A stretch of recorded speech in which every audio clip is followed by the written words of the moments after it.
Assalamualaikum warahmatullahi wabarakatuh. Bismillahirrahmanirrahim. Wabihi nasta'in ala umurid dunya waddin. Alhamdulillah. Wassalamun ala ibadihi allazina astafa, amma ba'. Sidang penonton yang dirahmati Allah, saat detik yang berbahagia ini kita akan teruskan lagi pembacaan, penghuraian kitab Al-Azminatu wal-Amkinatu, karangan daripada Asy-Syaikh Al-Imam Al-Marzuki, wafat pada tahun 421 Hijrah. Setelah kita melalui bab yang pertama, dan detik saat yang berbahagia ini kita akan lanjutkan lagi kepada bab yang kedua. Bismillahirrahmanirrahim. Qala musannifu rahimahullahu ta'ala wa nafa'ana bihi wa bi'ulumihi fid darain amin.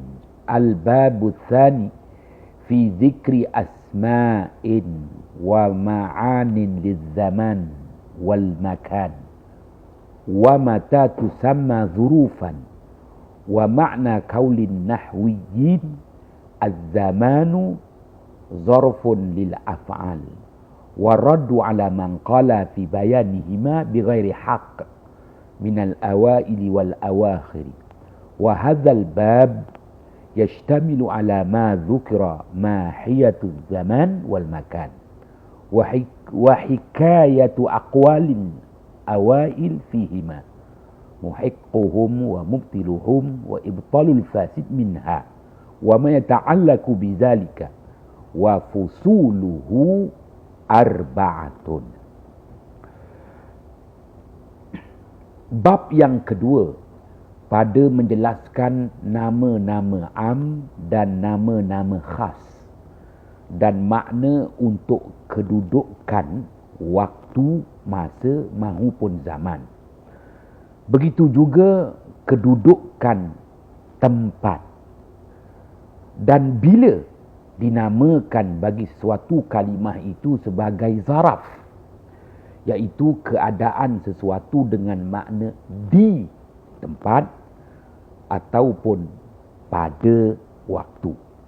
Dan juga makna perkataan ulama-ulama tata bahasa Arab dalam mensabitkan waktu, masa, zaman itu merupakan keadaan bagi perbuatan-perbuatan, dan menolak sama sekali pandangan mereka-mereka yang mengatakan dalam menjelaskan keadaan masa dan tempat itu bukan dengan kedudukan yang sebenar daripada awal hinggalah selesai dalam membicarakan tentang perkara ini.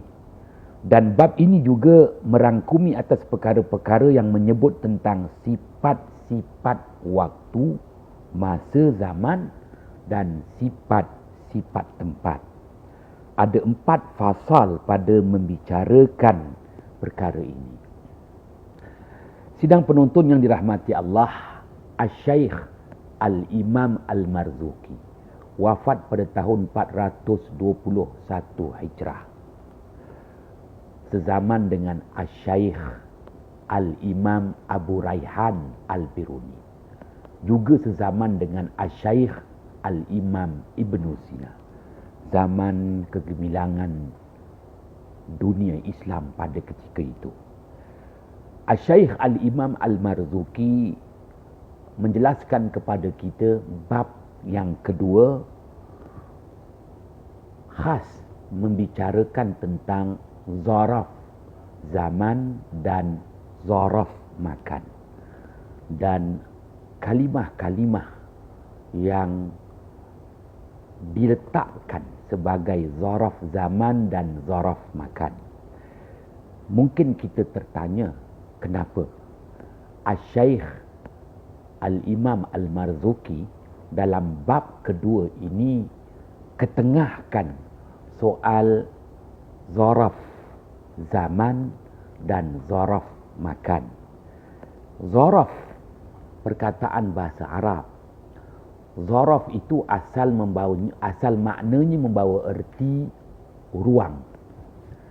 Setiap yang adanya ruang, maka ruang itu tak boleh lari daripada hal ehwalnya tersendiri.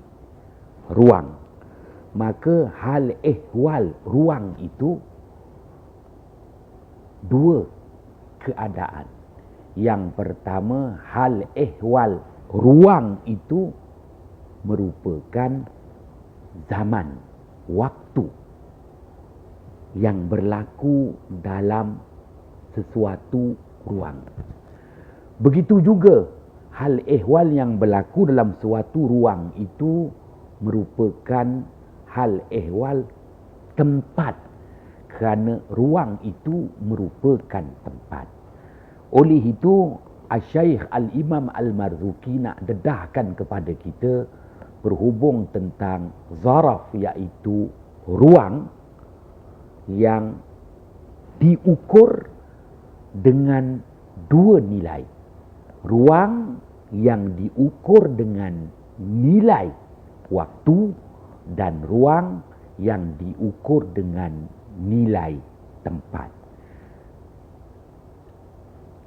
Sidang penonton yang dirahmati Allah, kerana Allah Subhanahu wa taala sebut dalam Al-Quran ayat 25 dan ayat 26 surah Al-Mursalat, alam naj'alil arda kifata ahya'an wa amwata, sadaqallahul azim.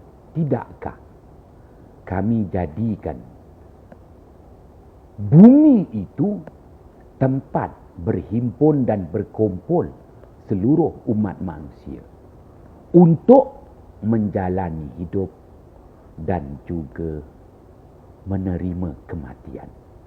Maka Allah telah tentukan umat manusia menjalani hidup di ruang permukaan bumi. Dan Allah Subhanahu wa taala juga tentukan manusia disemadikan di bawah daripada muka bumi. Maka muka bumi merupakan ruang. Dan ruang yang ada di muka bumi ini Allah perakukan bahagian atasnya permukaan bumi dan bahagian bawahnya, yakni bawah bumi. Permukaan bumi, bahagian atas bumi itu didiami untuk segala benda-benda hidup, terutamanya manusia yang dilantik sebagai khalifah di muka bumi. Manusia jalani hidup di ruang atas, yakni muka bumi, dan manusia dimakamkan, disemadikan di ruang bawah, yakni bawah daripada permukaan bumi. Maka bumi itu merupakan ruang dan perlu dinilai, kerana bumi tempat manusia menjalani hidup. Maka bumi itu dinilai dengan dua hal ehwalnya, iaitu masa dan tempat. Datanglah istilah zaraf zaman, menilai tentang masa. Zaraf makan, menilai tentang hal ehwal tempat. Sidang penonton yang dirahmati Allah, menjelaskan perkara ini, ilmu falak adalah satu bidang ilmu yang digunakan sebagai alat untuk menyukat waktu, yang waktu itulah merupakan hal ehwal kehidupan di ruang muka bumi. Dan ilmu falak juga satu bidang ilmu untuk digunakan menilai kedudukan tempat. Allah Subhanahu wa taala telah tentukan bahawa manusia jalani hidup di ruangan muka bumi. Ruangan muka bumi itu ruangan yang disediakan dua hal ehwalnya. Hal ehwal zaman waktu dan hal ehwal tempatnya. Sidang penonton yang dirahmati Allah, menjelaskan kepada kita setelah memahami bahawa muka bumi ini merupakan ruang, dan ruang itu diperuntukkan dengan dua hal ehwalnya, masa dan tempat. Ilmu falak, satu-satunya ilmu khas untuk membuat penilaian, pengukuran, hitungan terhadap zaman, waktu yang merupakan hal ehwal kehidupan di muka bumi. Dan sekali lagi, ilmu falak amat diperlukan untuk menilai, mengukur, menghitung kedudukan suatu tempat. Yang biasa kita fahami ialah menilai waktu daripada nilaian yang paling halus, yang paling cepat dan pantas, iaitu nilai saat, unit saat, hinggalah kepada nilaian yang jauh disebut dengan istilah tahun. Ya, saat berganti saat, datanglah jam. Jam berganti jam, datanglah nilai hari. Hari berganti hari, datanglah nilai minggu. Minggu berganti minggu, datanglah nilai bulan. Bulan berganti bulan, datanglah nilai tahun. Dan tahun itu ada ulangannya. Berulang 10 tahun, berulang 100 tahun, berulang 1000 tahun. Maka ilmu falak amat diperlukan untuk mensabitkan nilai waktu dan juga mensabitkan nilai tempat. Perkara ini akan dijelaskan lebih lanjut lagi oleh Asy-Syaikh Al-Imam Al-Marzuki. Yang jelas, Asy-Syaikh Al-Imam Al-Marzuki ketengahkan kita terlebih dahulu sebelum begitu panjang menghuraikan tentang masa dan zaman.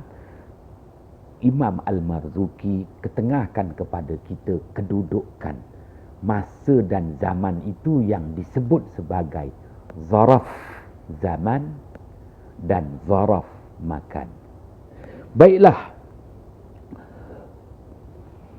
i'lam anna asma' az-zamani wal makan innama tusammiya zurufan idza kanat muhtawiyatan lima hiya zurufun laha, fa in lam takun muhtawiyatun falaysat bi zurufin bal hiya asma'un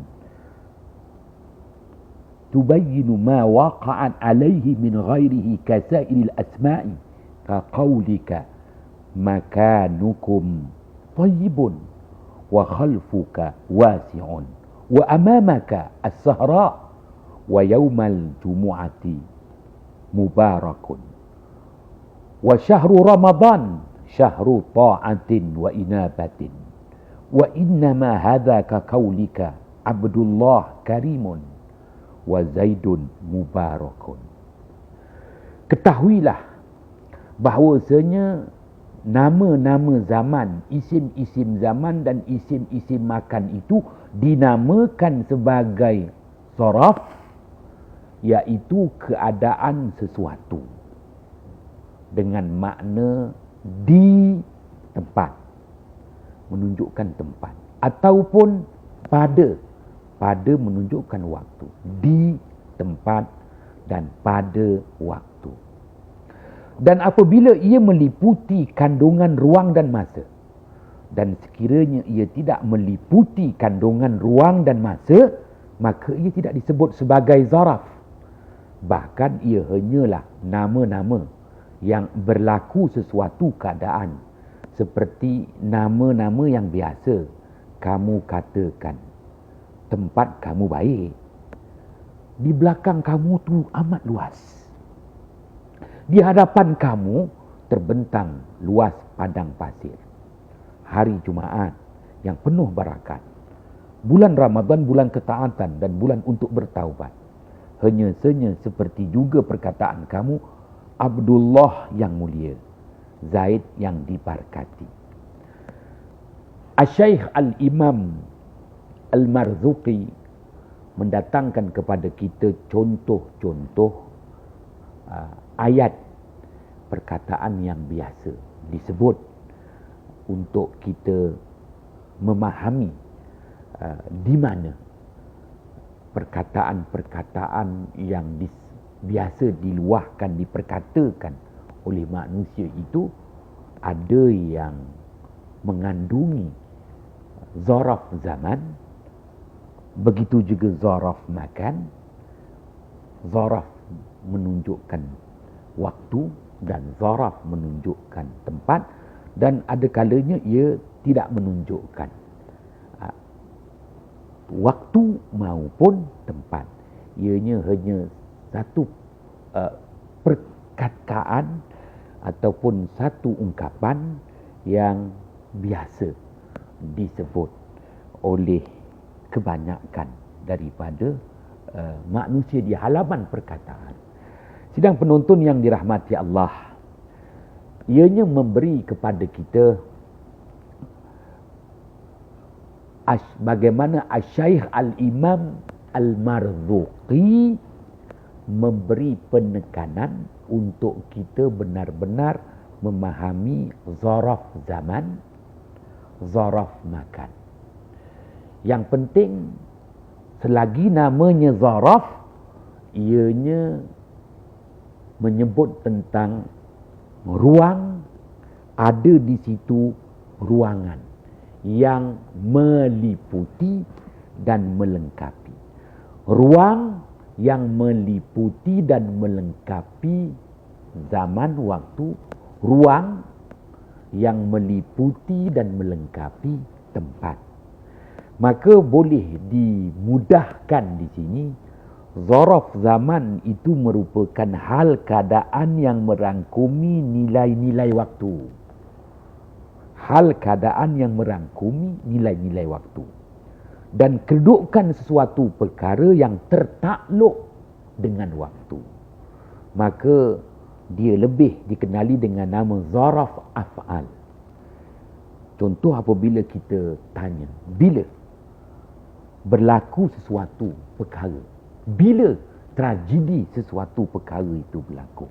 Jadi apabila bertanya bila, maka ianya meliputi, merangkumi soal waktu. Bila? Pagi, petang, siang, malam, esok, kelemarin. Maka zaraf af'al. Bila berlaku sesuatu tragedi? Malam tadi, subuh tadi, ataupun dah setahun yang lalu. Menjelaskan kepada kita kedudukan zaraf zaman. Ya, dan zaraf makan, hal keadaan yang merangkumi nilai-nilai tempat, kedudukan sesuatu perkara yang tertakluk dengan tempat. Maka kalau sebut zaraf makan, dikenali dengan nama zaraf al-a'yan. Ya. Di mana? Kalau tadi bila, kali ini di mana?